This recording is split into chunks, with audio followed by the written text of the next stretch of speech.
Hello everyone, I'm Danielle. I'm going to tell you a bit about my Spanish learning journey.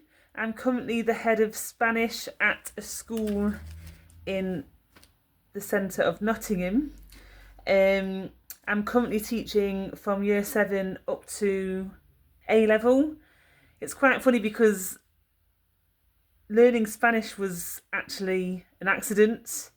I didn't intend to do a degree in Spanish. I actually wanted to do English with French. I really like creative writing, love writing stories, so I thought, brilliant, I'll do creative writing with French. But when I started Nottingham Trent, I actually had to study 3 subjects, so they made us study 3 subjects in the first year. So I started off I thought I'd do French and English, but I actually dropped out of English because it was literature only and changed to European studies within the first week. English literature just wasn't for me really. And I thought, oh, what should I do for my 3rd subject? So I chose beginner Spanish. I thought, I go to Spain. Why not? It could be quite useful. I didn't think I'd continue with it really. I just thought it would be a first year subject. I was inspired to get into languages because my mum had lots of different jobs with languages. She'd worked in engineering. She worked as an international tour manager in France and Switzerland, and she taught about 10 or 12 French football players English at Nottingham Forest. So I didn't particularly like French at school, but I had an end goal. I had a vision. I thought you can have such a varied career and you can do lots of different things with languages. So I decided to do beginner Spanish. So I started Spanish at age 18. I started French when I was 6. I had to get my Spanish up to the same level as my French in just 4 years. I thought, wow, well, this is a bit of a challenge. So in first year at university, it was quite basic really.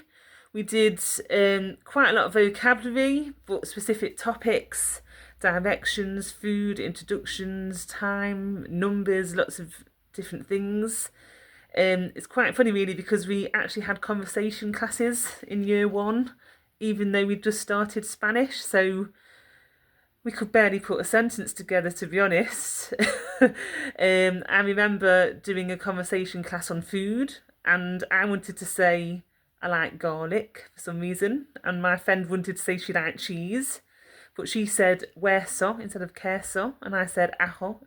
No, I said ojo instead of ajo. So I told the conversation assistant I liked eyes, and she said she liked bones. So we made so many mistakes, but you learn from your mistakes, and if you make mistakes, it just shows that you're trying. So in year 2, it's a bit of a shock because we ended up doing the same level of work as students who had studied Spanish since year 7. So the students who'd studied Spanish for 7 years, we were doing the same level work, which was a bit of a shock because the lecturers were speaking to us in Spanish. We had no idea what was going on at all. We had to learn a lot of grammar at a very, very fast pace. Some students couldn't keep up at all. They dropped out. I thought, oh gosh. So I actually learned a lot of the tenses on my own. I had a little Spanish verb book that I used to take everywhere with me on the bus. Even after nights out, I'd be reading a Spanish book. So I taught myself the grammar off by heart. And I stepped up on my vocabulary because we had to do we had reading tasks to do, comprehension, writing, but we just did not have the vocabulary at all. So I used to go into El País and different Spanish newspapers and write down as much vocabulary as I could, and just translate it, learn it. So that's how I learnt a lot of vocabulary really. I watched videos on YouTube, wrote down what I could understand from news videos, listened to Spanish music. I actually got a tandem partner in my 2nd year. I got a conversation partner. So even though I had very, very strong English accent speaking Spanish. I just thought the main aim here is to get my message across, as in a comfortable environment as well. My Spanish friends wanted to learn English. They were on an exchange from Spain.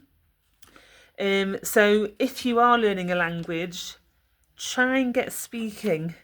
Not straight away, but as soon as you know several tenses, vocabulary, get speaking, but you need to be in a comfortable environment. So even if you're in the UK and you're not travelling to Spain a lot to practice, you could join a conversation group. So in Nottingham, there's lots of Spanish, French, Italian conversation groups where you can go and practice. You could have conversation classes online, do an exchange, conversation exchange online. So in the third year of my course, I spent a year in Madrid in a city called Alcalá de Henares.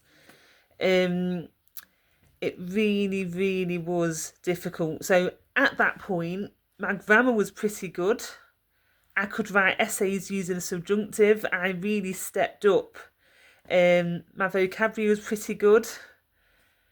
But I just could not understand anything the Spanish were saying. I used to hide behind my sister because I used to panic before someone even spoke. I thought, I'm not going to understand, so I used to panic. It's about confidence as well.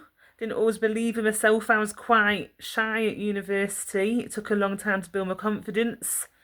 It's quite scary at university. You're always being judged for your work, but how I think about Spanish and French now, it's just for communication. It's just to get the message across.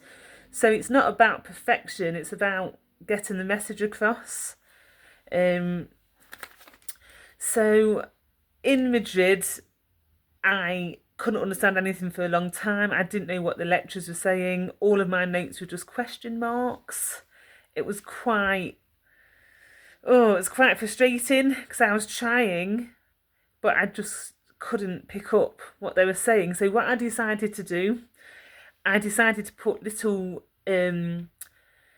posters around the university saying, "Hello, I'm English. I need to improve my Spanish. I'm looking for an exchange partner." I actually got about 20. They were really keen to improve their English, so I was literally out all the time practicing my Spanish. In Alcalá, where I lived, if you bought a wine or a beer or a Coke, you got a free plate of tapas. So I actually put on quite a lot of weight on my year abroad. But my priority was the Spanish. Another tip I'd say, it's consistency. You've got to keep going. You need the stamina. If you have a break at all, you just need to keep going and believe in yourself. I remember meeting up with a friend to practice Spanish and English together, and she asked me how I was, and I was trying to tell her I was embarrassed about something, and I said, "Estoy muy embarazada," and she looked at me in shock. I thought, why is she so shocked? And I told her I was heavily pregnant. So you do learn from your mistakes. You don't make them again, but it just shows that you're making the effort. I became fluent at the end of my year abroad, so it took me just under 3 years to become fluent, but I did do it as my degree. But it really was a challenge. It was so difficult at the beginning. I was completely out of my comfort zone, and I really, really had to push myself. In fourth year at university, I came back quite confident because I was fluent, but the classes were so big, I barely got to speak, and I lost my confidence again. So I had a few Spanish friends and I'd practice with them, but in class I wasn't very confident at all. So I finished my degree, and then I'd say for about 3 years, I didn't use my Spanish at all. I used it a tiny bit in a company I worked in. I worked in exports and I was the only Spanish speaker. So I was asked to do some Spanish business development. And I struggled on the phone at the start. I've got to say, I wasn't very confident.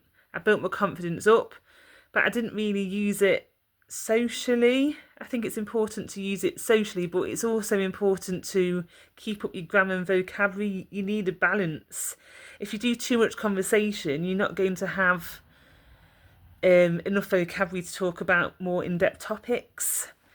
So I'd lost my confidence, and then I taught in I taught English at a French university, so I'd improved my French that year, but I barely spoke Spanish.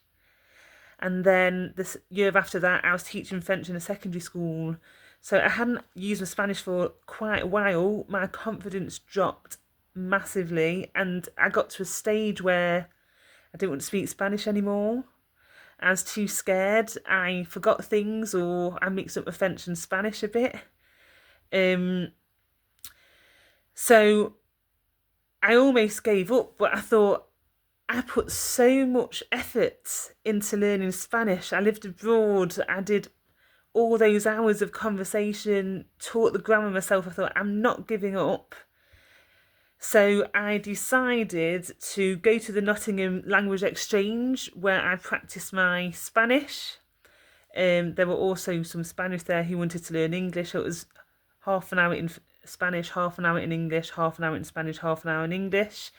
I did a lot of translation work for charities to keep up the higher level vocabulary. And I met a few Spanish people through a Spanish speaking Facebook page just to keep practicing. I got my Spanish up again.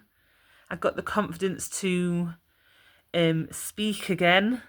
And then I used it in my jobs. I used it in teaching. I did some translation work. I'm now head of Spanish, but I'm also teaching at A level, so I've got my Spanish back. But it hasn't been easy. It's definitely not.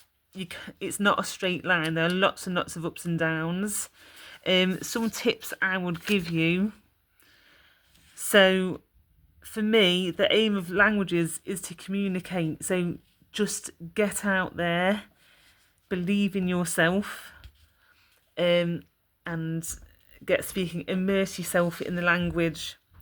Do join a group. Try and travel to Spain. Put what you've learned into practice. It also gives you motivation. I'd say consistency is key. And if you don't use the language, you lose it.